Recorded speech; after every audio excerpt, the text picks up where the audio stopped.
أعوذ بالله من الشيطان الرجيم بسم الله الرحمن الرحيم الصلاة والسلام على أشرف الأنبياء وسيد المرسلين حبيبنا ونبينا بالقاسم محمد المصطفى صلى الله عليه وآله وسلم وعلى آله الطيبين الطاهرين الغر الميامين ولعنة الله على أعدائهم أجمعين من الآن إلى قيام يوم الدين. Assalamu alaikum wa rahmatullahi wa barakatuh, my beloved brothers and sisters. Welcome to yet another live show on Safia TV. You are watching us from Sky 847 or from our website www.safiatv.com. With us tonight again, we are blessed and honored to have Samahatul Sayyid Muhammad Al-Musawi. Assalamu alaikum Sayyidina. Wa alaikum assalam wa rahmatullahi wa مساكم الله barakatuh. بالخير. كيف Allah حالكم? bless you. Alhamdulillah. Allah bless you too, Rabbil Maulana. Alameen. Thank you so much for being able to attend our live show.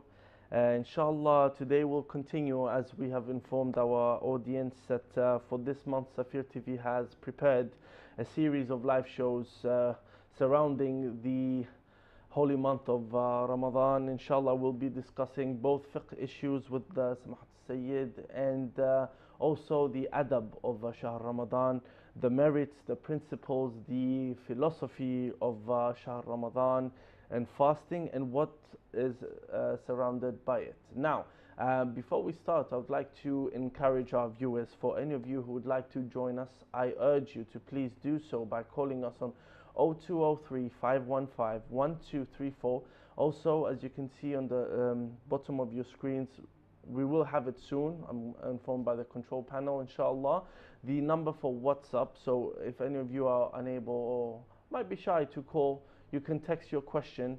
I urge you, please, if you have any questions, especially fiqh in this blessed month, it's very important for us to be aware of everything with regards to the rulings of fast, what invalidates our fast. Even outside fasting, with regards to salah, important things of this month. Please do call us and ask the Sayyid. It would be a shame to not take advantage of this opportunity. Inshallah, we would like to start today's program with regards the physical benefits of fasting. So inshallah, Samahatul Sayyid will begin our live show. Bismillah, Mawlana. Bismillah ar-Rahman ar-Rahim. Fasting has got a lot of benefits in every aspect in our life, every dimension in our life. In fact, fasting is very important for our health. As the hadith says, صوموا تصحوا. Fast, you will be healthy. And nowadays, hundreds of medical papers have proved that fasting has got great benefits for the health. So, fasting is very good for our health. Fasting, more importantly, is very good for our hearts, for our minds, for our souls. We don't fast only to get the benefit of health. No. We fast for the sake of Allah. We fast to gain the blessings and the pleasure of Allah, the glorious. We are concerned with obeying the orders of Allah. Whether our health becomes better or not, that is a secondary issue for us. Our main issue, that we fast to be obedient servants of Allah subhanahu wa ta'ala. With that, it has been known fact that the physical benefits of the fast or fasting are too many. And nowadays you find many non-Muslims who fast as well for the sake of health. So we are, alhamdulillah, fasting for the sake of Allah, and within this worship of fasting, we are also gaining the physical benefits with other benefits from fasting. If someone fasts only for the sake of health reason, say a person who is overweight and he wants to lose weight, and he fasts only for losing weight, is fast valid? We say no, it is not valid. Fasting is a worship, and every worship requires the intention to be for the sake of Allah. Say, praying salah is a compulsory worship. But if someone prays salah not to obey Allah, but as an exercise for his muscles, for his back, for his legs, or whatever, is his salah accepted? We say, as far as the worship is not performed for the sake of Allah, it is not a worship. Maulana, since you brought up the issue with regards to niyyah, Yeah. and we are very aware that the niyyah, the intention, is very crucial in Islam, that everything starts from the niyyah, the intention. Every ibadah. Now The with hadith regards, says, إِنَّمَا الْأَعْمَالُ بِالنِّيَّاتِ. Ahsantum. Now with, Every ibadah, every worship requires the intention for what? what I wanted to ask you, that you made it very clear that someone needs to have the intention of fasting, of worshipping Allah subhanahu wa ta'ala. Now, benefiting from fasting in other fields, both spiritually and physically, is not an issue. But with regards to the niyyah, I have a question here. A person who is about to start fasting in the holy month of Ramadan, is the niyyah of the first night before the day, the first day, sufficient for the rest of the month, or every day we have to renew the niyyah of fasting for Shahr Ramadan? Bismillah. The intention of fasting the month of Ramadan is must. If the intention is being made, if the person has made intention to fast the whole month of Ramadan for the sake of Allah, that's enough. He does not need to repeat the intention every night. No. When he decided, what he intended, in fact, the intention of fasting is not required to be said. Only thought. It is in the heart. Like in Salah, for example. Like Salah. Any worship, the intention is in the heart. You intend to perform this worship for the sake of Allah. And Allah knows what is in our hearts. We don't need to say, except only in the worship of Hajj and Umrah, where it is recommended to say the niyat that I wear ihram for Umrah Mufrada or for Umrat at-Tamattu'. We say it as recommendation, not as must. But in any other worship, including Salah, fasting, when you pay khums, any worship, the intention is only in your heart. And it is makruh to say the niyat on your tongue. Makruh. Really? Not haram, but makruh. Even for Salah?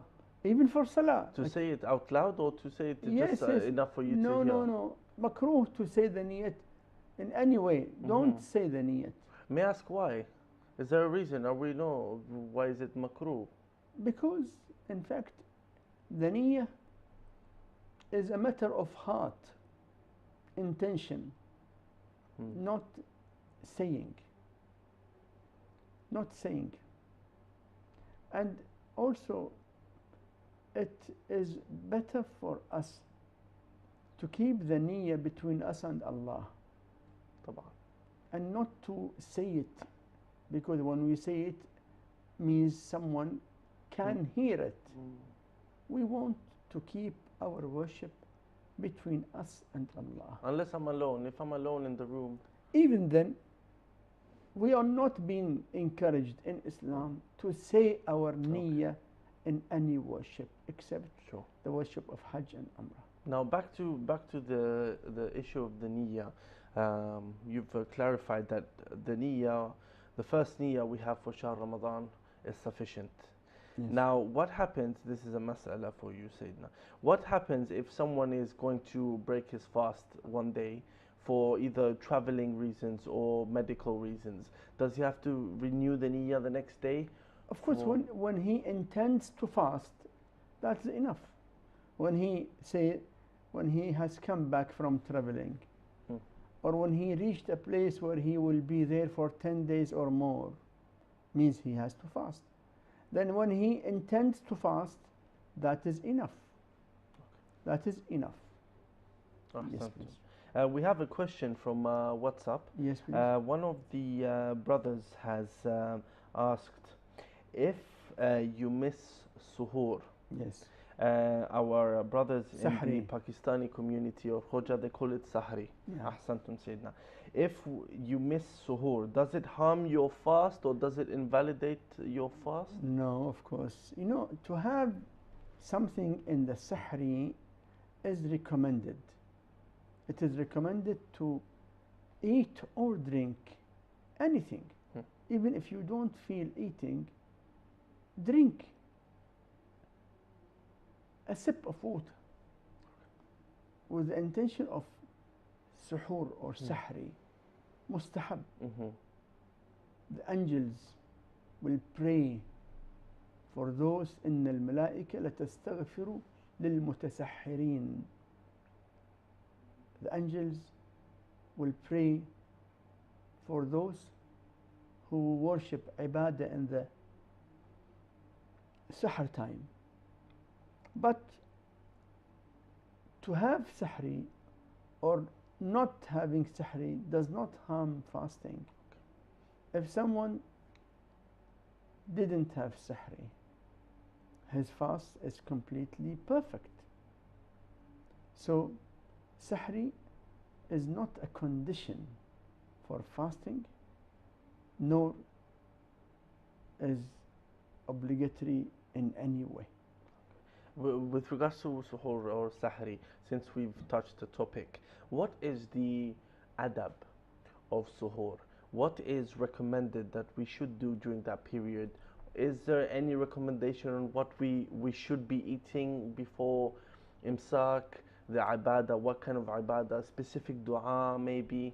What is usually mustahab to do and to eat during that period? The sahar time is the last 1/6 of the night.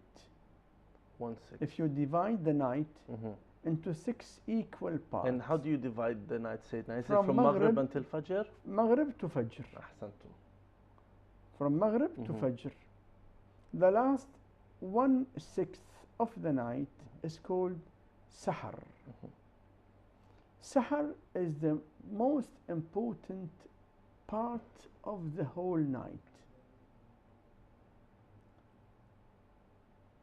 We have That's where it's mustahab as well, sorry to interrupt. It's most mustahab to recite Salatul Layl. Salatul Layl, the reward of it in the Sahar is the greatest. Istighfar, seeking forgiveness during the Sahar time, is very great, as we read in Quran, وَالْمُسْتَغْفِرِينَ بِالْأَسْحَارِ. Those who seek forgiveness during the Sahar time. وَبِالْأَسْحَارِ هُمْ يَسْتَغْفِرُونَ. The mu'mineen, they seek forgiveness during the Sahar time. Of course, it is recommended to seek forgiveness anytime, but Sahar time has got its special importance. So during the Sahar time, beside eating and drinking, something which is good for our health, but most importantly, we need to focus on istighfar, on salatul layl, on dua of sahar. We have got many du'as of sahar. And if the Muslims read the dua which we have, the followers of AhlulBayt, in the sahar, the dua of sahar itself is enough evidence for us to prove that we are following the real Islam. Is it found in Mafatih al-Jinan, Yes, Sajjadiyah? in Mafatih al-Jinan and many of other books of dua, you see the dua of sahar, like dua Abi Hamza al-Thimali, like dua Ya mafza'i عند كربتي, like other short and medium and long du'as which are recommended during the sahar time. But repeating istighfar during the sahar is very crucial for us, because it is the best time for istighfar. We have got in the hadith that the best thing you can do in the sahar to seek forgiveness, istighfar.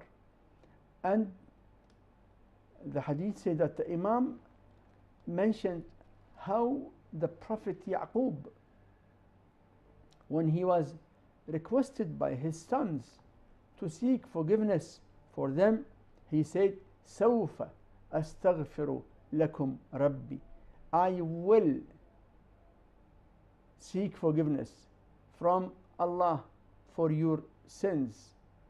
Imam says, أجلهم إلى السحر. He postponed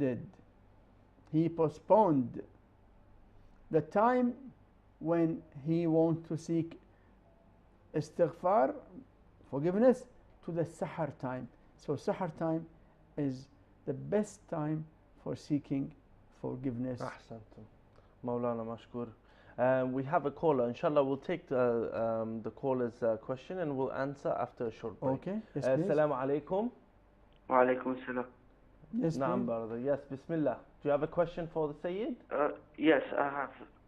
My Yes, please. question is that when you are fasting and you go swimming, does that break your fast? When you are fasting and you go swimming, does that break your fast? We'll go for a Yes. short break in a while. Can you Brother, have wait? you got any other questions? No, thank you. Okay, wait for a few minutes. We are coming back after the break. Inshallah, I will answer you, inshallah, after the break. Inshallah. Thank you. Thank you very much, brother. Jazakumullah khair. We touched this topic in the previous Yes, show, right, but inshallah, for the sake of Yes, ilm, we will repeat it. Inshallah. Dear brothers and sisters, inshallah, we're going to go for a short break. Please do stay tuned and we'll be right with you. Assalamu alaikum wa rahmatullahi wa barakatuh.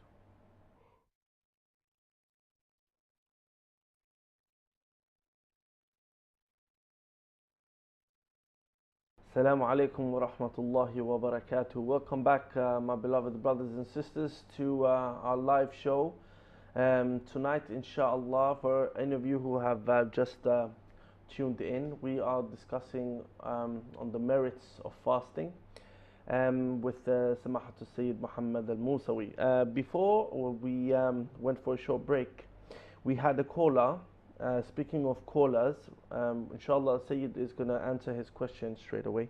Just wanted to remind all you brothers and sisters, please do contribute to our discussion.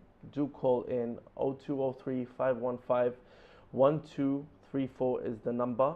For any of you who would like to text on WhatsApp, you can see the number on the bottom of your screens. So, with regards to the question a brother asked with regards to swimming, does swimming invalidate our fasting? Bismillah, Sayyidina. Swimming during fasting can invalidate the fast if you immerse your head inside the water. If you immerse your head inside the water, according to majority of the ulama, the fast will be invalid. According to Ayatollah Sistani, the fast will not be invalid, but the act itself of immersing your head inside the water during fasting, the act itself is haram.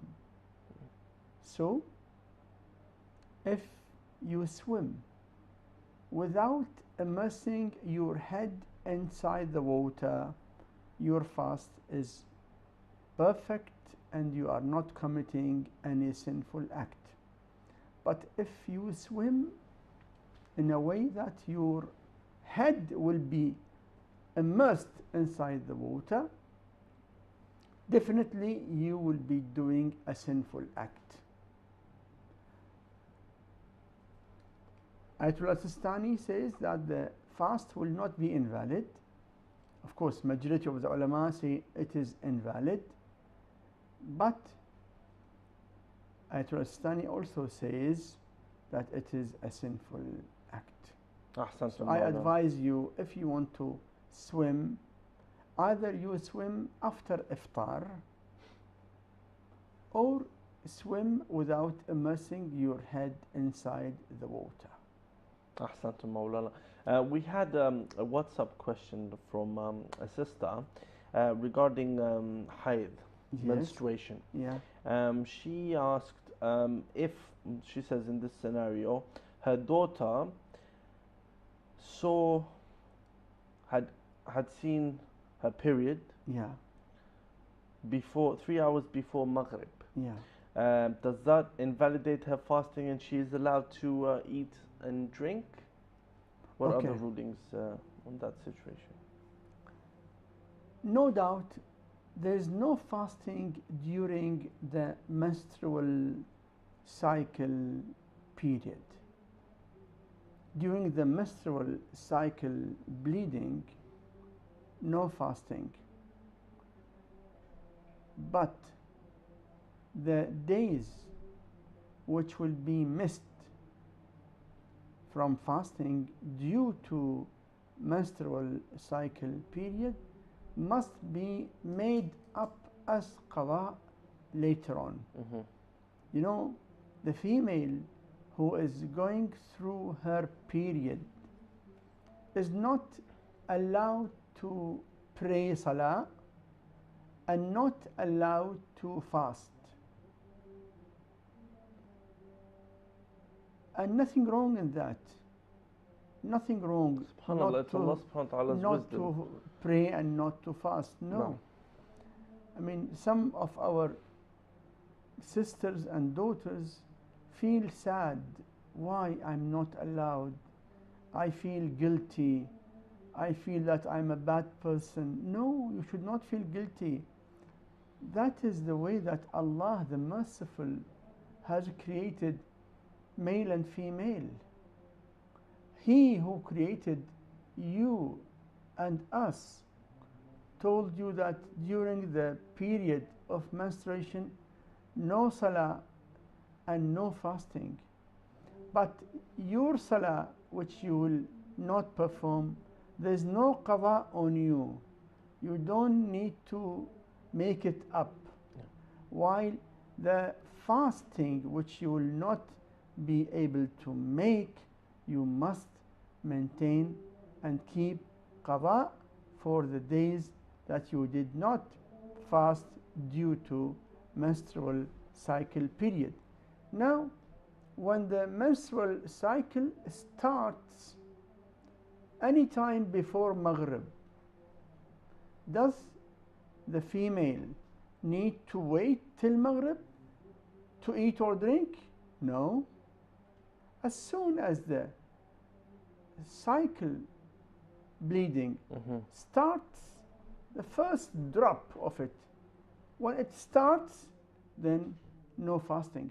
How do you identify that if a sister observes, sees some blood, how would she identify of being haid, of being menstruation? Is there any signs? Yes, maybe this is a course. question maybe for our younger sisters to know. There are signs, of course. First of all, the menstrual cycle usually comes in specific dates. Is in every family, the females of the family, they know that their cycle starts, say, after, every month, that day, and it goes on for known number of days. Some of the females cycle remains for 4 days or 5 days or 7 days. The minimum number of days of the menstrual cycle is 3 days. And maximum 10. Anything less than 3 is not menstrual cycle. Okay. And the maximum number of the menstrual cycle is 10 days. No. Any bleeding after the 10th day is not menstrual cycle, it can be istihada.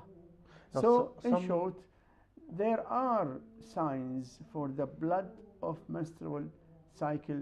The females know that this blood of the cycle or not of the cycle. Okay, and what I wanted to address is sometimes sisters may don't have a fixed date, so sometimes it can be 1 day up, 1 day down.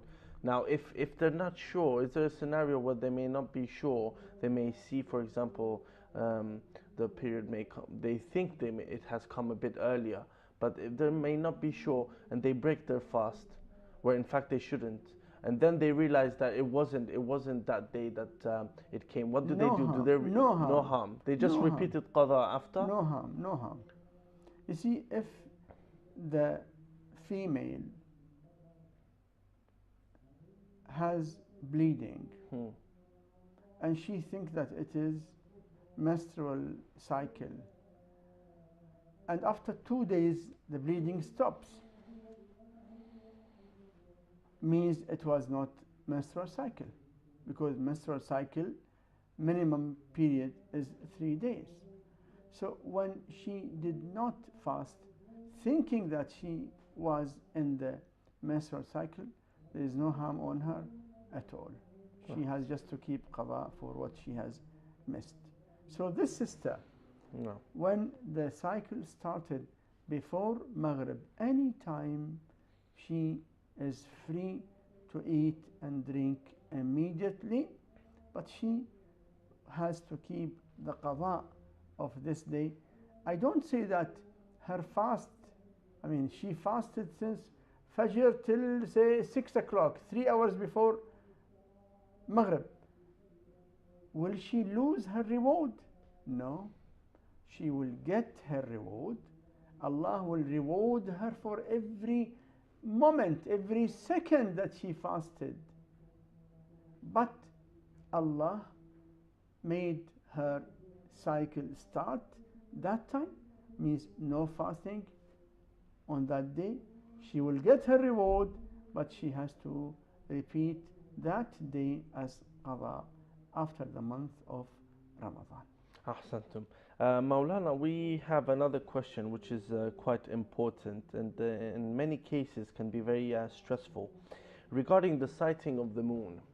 As we all know, according to which marja we follow, some may start Shahr Ramadan on a specific day, and other brothers who are following another marja start either a day ahead or a day before. And equally with regards to the day of Eid, it is uncertain, and some brothers break their fast and celebrate Eid on one day and others on another. And even members of a family who are following different marjas cannot have Eid together. So what? No, So what? I'm with you. So what? If for me personally, Sayyidina, it's not a big issue. Yeah, it's not an issue. Everyone should follow the marja that he is following, Okay. as far as his taqleed is valid, because taqleed should be for the most learned marja, most learned mujtahid, al-a'lam. Taqleed is not a matter of emotion, that I like Mr. So-and-so, he speaks very well, so I do his taqleed. No. Taqleed is not matter of I like and I don't like. Taqleed is matter of the knowledge. But Sayyidina, people will come and ask you, Maulana, it is so difficult for me to acquire certainty of who is the most knowledgeable. Okay, I'm told to ask Ahlul Khibra. Yeah. But you go to Ahlul Khibra and you get different opinions. No. If you... So why do I have 4 marjas in Najaf and not 1? Explain that to me, please. Yes, please. Ahlul Khibra, who give opinion, who is the a'lam, they might have different opinions. If you act upon witness of 2 of Ahlul Khibra telling you that Mr. A is the most learned, and you act upon that witness of 2 pious adil of Ahlul Khibra, you are okay. You are okay. There's no problem in people doing taqleed of different marjas. Everyone should act upon the fatwa of the marja that he is following, and that's it. When he follows the fatwa of his own marja, his acts are valid, proper, and no problem at all. We don't encourage people to make an issue of something which is not an issue. Okay, I mean, it's just an issue. It's an issue within our community. No. I know it can be among wider community as well. I mean, you find among Muslim countries, many Muslim countries start the month of Ramadan or start the Eid in one day. Other Muslim countries start the Eid next day. Yeah. So it is not an issue. Everyone should follow the fatwa of the marja that he is following. Now you find, I mean, I don't say that this is the ideal situation. Of course, all of us pray to Allah that we may reach to a time where all of us observe or start fasting and end fasting same day. And will that only happen when Imam al-Mahdi alayhi salam will so there's no way to the we can have unanimous opinion? No, there is a way when, I mean, as a theory, it is possible. Okay. But we cannot force the marjas to cancel their research. Sah. Every marja has got the full freedom to have his research, and he reaches to a result. That is his fatwa. Correct. Okay? But it is not an issue at all. Now, when the time of Salah comes, are you seeing all Muslims pray Salah in the beginning of the time? Say, Salat al-Dhuhr today, say it was 1 o'clock. Did you see all Muslims praying 1 o'clock? No. Some of them pray 1 o'clock. Some of them pray 1:30. Some pray 2 o'clock. Some pray after that. Everyone prays whenever he wants to pray. Of course, the best solution is to pray, the best situation is to pray in the beginning of the time. But we don't want to create an issue out of the different timings. All Muslims, all of us believe in fasting. All of us believe in the fasting in the month of Ramadan. We don't fast in any other date. The obligatory fasting is the month of Ramadan. Now, month of Ramadan starts when the moon is sighted. The main reason of the difference that some ulama say the moon should be sighted where you live, and some ulama say that moon sighting anywhere in the planet where you share with them the same night is enough for you. These two opinions, with some details, are the main reason why people start before or after. So we should not take it serious. We say everyone should implement the fatwa of his own marja. of taqlid. Okay. I have one last question regarding this topic of taqlid and with regards to breaking fast. We've had a question from a sister. Inshallah, we can cover that question, and then if we have time, we can continue with regards to Yes, this please. topic. Sister texted with regards to pregnancy. Afwan. She said she is pregnant. Now, is it wajib on her to fast? In general, pregnancy itself is not reason of exemption from fasting. We don't say that every pregnant is allowed not to fast. No. We say it depends on the health condition of the pregnant. Not on the period. So if you're closer to the end of the pregnancy? No, not the period. Okay. No, the health condition. Okay. If the pregnant feels healthy and she can fast, she must fast. So it won't harm the child? It is only if the fasting harms the health of the mother or the health of the embryo, the child.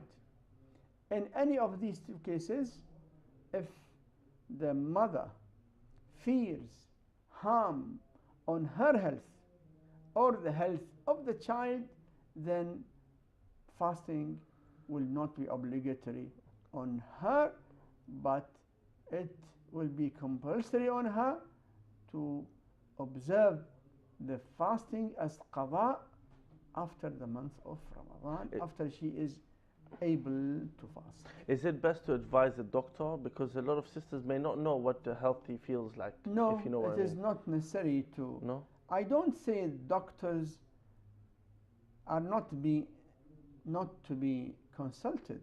Yes, it is good to consult the doctors, but not every doctor's opinion is binding. There are many doctors who give opinion which is not accurate. So in Islam, we don't say that I don't fast because the doctor told me not to fast. If the doctor is trustworthy and he is very experienced doctor, then yes, but not any doctor. Some people are being told by a doctor not to fast, but they know that they are able to fast, and they do fast, and there's no harm on them.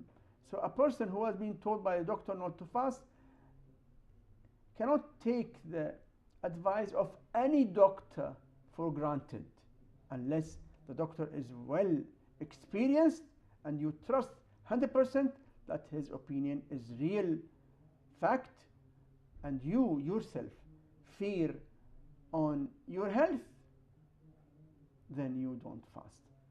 Not any advice from any doctor. Ahsantum. Maulana, we unfortunately, once again, time is only but an enemy for these live shows, unfortunately.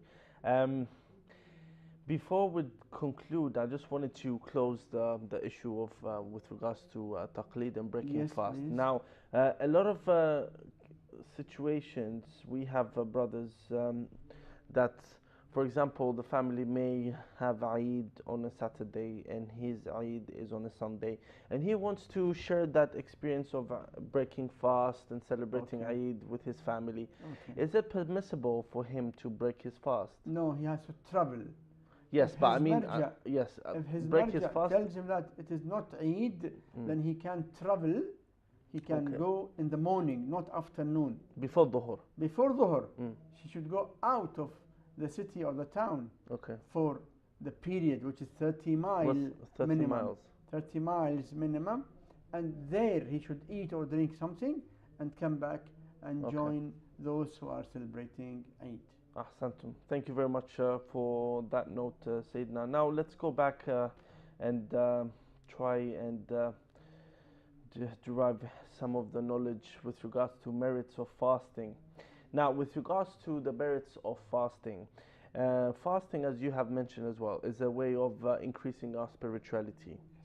Question is, how important is meditation in the Islamic sense of meditating during the holy month of Ramadan, and how does fasting help us increase the benefits of meditating in this holy month?